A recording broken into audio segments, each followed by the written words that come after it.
দেখো, তোমাদের সবাইকে বলেছিলাম যে আমরা ফ্রি যে স্টাডি মেটেরিয়ালগুলো দেবো সেগুলোর এক্সেসটা তোমরা কেমনভাবে পাবে। দেখো, আমাদের অ্যাপটা ওপেন হওয়ার পর তোমরা এরকম একটা পেজে চলে আসবে। যদি কারোর পেজে আসতে প্রবলেম হয়, মানে কোনো কিছু অ্যাপ খুলতে বা অ্যাপ ওপেন হচ্ছে না বা অ্যাপ ডাউনলোড করতে পারছো না, এই কন্ট্যাক্ট নাম্বারগুলো দেওয়া রয়েছে। এই দুটো কন্ট্যাক্ট নাম্বারের মধ্যে যে কোনো একটা কন্ট্যাক্ট নাম্বারে কল করবে, সব ডিটেলসে জেনে যাবে যে কেমনভাবে অ্যাপ ডাউনলোড করতে হবে বা কোনো প্রবলেম ইস্যু ফেস করলে। ঠিক আছে? তো নিচের দিকে দেখো, এখানে প্রোফাইল বলে একটা সেকশন রয়েছে। এই প্রোফাইলে যাওয়ার পর আমরা সবার চেয়ে টপে না এই একটা জিনিস দেখতে পাবো যে free mock test and study material বলে একটা সেকশন দেখতে পাবো। তোমরা বাদ বাকিগুলো দেখতে পারবে না, এই উপরে এটা দেখতে পাবে free mock test and study material. এটা কোথায় দেখতে পারবে? এই ব্যাচ বলে একটা সেকশন রয়েছে। দেখো এখানে ব্যাচ বলে, কোর্সে নয় ব্যাচে দেখতে পাবে। ঠিক আছে? তো আচ্ছা, যারা এখনও পর্যন্ত কোনো মক টেস্ট নাওনি বা আমাদের কোর্সে এনরোল হয়নি, তারাই শুধুমাত্র এগুলো দেখতে পাবে। বাদ বাকি অন্যরা কোর্সেও অনেক কিছু দেখতে পাবে, যেমন এইখানে কোর্সেও অনেক কিছু কোর্স রয়েছে, কোর্স দেখতে পাবে, এমনকি ব্যাচেও আরও অন্যান্য ব্যাচ দেখতে পাবে। তো তোমরা এই ফ্রি স্টাডি মেটেরিয়ালে যাবে। এখানে যাওয়ার পর আমি প্রথম কথা একটা বলে দিই যে এই টেস্ট সেকশনে যখন যাবে তখন দেখবে তোমরা জেনপাস ইউজি 2007, 2017, 18, 19, 20, 20 সালে হয়নি, 21, 22 প্রতিটা সালের কোশ্চেন দেখতে পাবে। ধরো আমি সাপোজ হচ্ছে 2022 সালের কোশ্চেনটাতে ওপেন করলাম, অ্যাটেম্প করলাম। তো অ্যাটেম্প করার পর এখানে নিচের দিকে নেক্সট করব, নেক্সট করার পর এখানে আই অ্যাগ্রি করে পরে অ্যাটেম্প টেস্ট করব।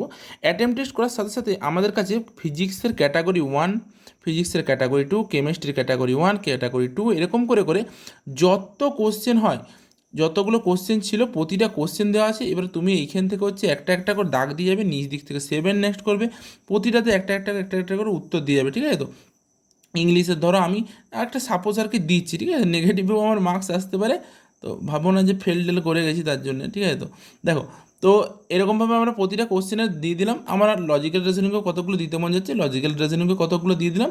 দিয়ে আমি দেখতে চাইছি যে আমার কত স্কোর হলো।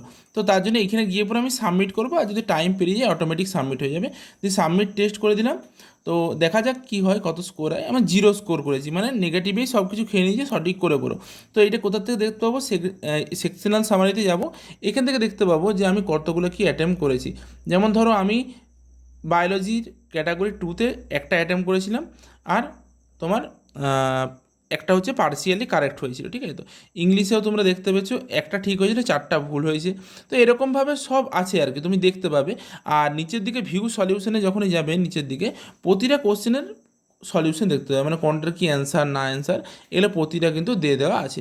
তো এরকমভাবে তোমার যতগুলো সালের কোশ্চেন রয়েছে, 17, 18, 19, 20, 20 সাল নয়, 21, 22 প্রতিটা রয়েছে। আচ্ছা, এবারে দেখো দ্বিতীয় আর একটা জিনিস দেখিয়ে দিই, যে এখানে স্টাডি মেটেরিয়াল বলে একটা সেকশন আছে। এই স্টাডি মেটেরিয়াল সেকশনে যাওয়ার পর এখানে যারা ডাব্লিউবিজি এর ইঞ্জিনিয়ারিংয়ের পরীক্ষা দেবে তাদের জন্য প্রচুর স্টাডি মেটেরিয়াল রাখা আছে। যারা জেনপাস ইউজি দেবে, জেনপাস ইউজির এখানে ফুল লেন্থ মক টেস্ট বলে একটা জায়গা আছে। তো এই ফুল লেন্থ মক টেস্টের ভিতরে গেলেই প্রচুর প্রচুর মক টেস্ট দেওয়া আছে, পিডিএফ আকারে দেওয়া আছে। ধরো মক টেস্ট 1-এ গেলে এখানে প্রচুর কোশ্চেন আকারে সাজানো আছে, মক টেস্টের পিডিএফ দেওয়া আছে, উইথ সলিউশন দেওয়া আছে। মক টেস্ট 1-এ যেমন দিলে, তারপর মক টেস্ট 6-এও যদি তুমি যাও, মক টেস্ট 6টাও কিন্তু তুমি এখান থেকে দেখতে পাবে। ওকে, তো তুমি এখান থেকে তোমার মতন করে মক টেস্টগুলোকে দিয়ে দিতে পারবে। দেখো, এগুলো হচ্ছে বিগত বছরের স্টুডেন্টদেরকে আমরা এই মক টেস্টগুলো প্রোভাইড করেছিলাম। তাদের মধ্যে থেকে প্রচুর স্টুডেন্ট ছিল যারা হচ্ছে ভালো ভালো র্যাঙ্ক করেছিল, প্রায় 36 জনের মতন গভর্নমেন্ট কলেজ পেয়েছিল। ওকে, দেখো তোমাদেরকে সেগুলো ফ্রিতে দিয়ে দিচ্ছি। আচ্ছা, এরপর হচ্ছে তোমার এইখানে হচ্ছে ফিজিক্স, কেমিস্ট্রি বলো বা বেস্ট বুকস বলো, বেস্ট বুকসে গেলে দেখবে এখানে প্রচুর স্টাডি মেটেরিয়াল পাবে ফ্রিতে। মিনি মক টেস্ট গেলে মিনি মক টেস্টে পাবে অনেক কিছু। তোমরা এগুলো একটু ঘাঁটাঘাঁটি করো, ঘাঁটাঘাঁটি করলেই বুঝতে পারবে। আরও অনেক কিছু এখানে আমরা দেবো, শুধুমাত্র এইখানেই আমরা থেমে থাকবো না, আরও প্রচুর জিনিস তোমাদের জন্য ফ্রিতে দেবো। তো একটু এলে ঘাঁটাঘাঁটি করো, অনেক কিছু বুঝতে পারবে। টেস্ট সেকশনে গিয়ে পরে টেস্ট দিতে পারবে, আর এখানে গিয়ে পরে স্টাডি মেটেরিয়ালগুলোর থেকে অনেক কিছু স্টাডি মেটেরিয়াল পাবে। জিএনএমেও কিন্তু সিমিলার ওয়েতে দেওয়া হবে, কিছু দিনের মধ্যে আমরা দিয়ে দেবো, ওখানে চেক করলেই পেয়ে যাবে। ওকে।